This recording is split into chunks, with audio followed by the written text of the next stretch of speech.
obviously there's a lot to unpack. We can get back into the playoff conversation.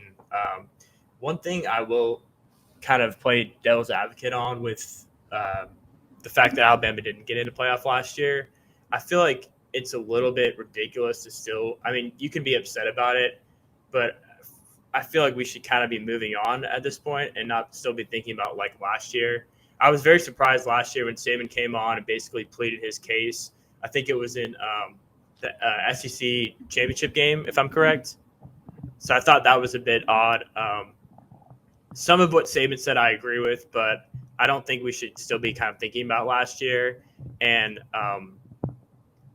you guys are talking about those losses, and I feel like you said in the group chat earlier, that you didn't think like what's the point in playing tough games if they're not going to matter if you don't go undefeated. Well, I think that kind of proves a point to expand the playoff, because if that's the case and you're an Alabama team like last year and you have a couple close losses on the road in tough environments, if you expand the playoffs, like Alabama would have been in this year more than likely, barring anything completely crazy from the committee, which you never want to take that out of the equation.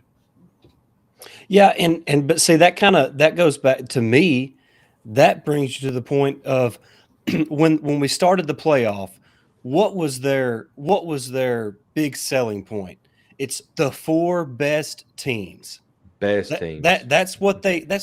If you go back and watch when the playoffs first started, what was that? 2014? Was it 2014? Yeah.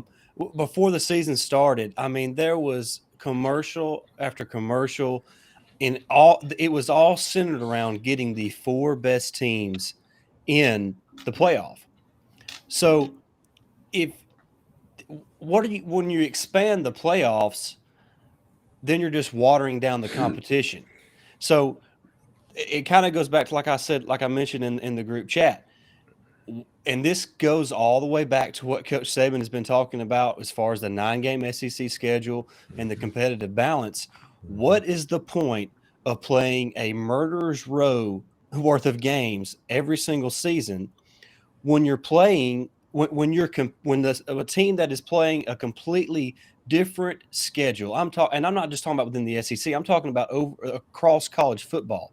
TCU in the Big 12, and you can say this especially now with Texas and Oklahoma coming to the SEC, they do not remotely play the competition that the teams in the SEC will. Yet they have the exact amount of opportunities to make the playoff. How is that competitive balance?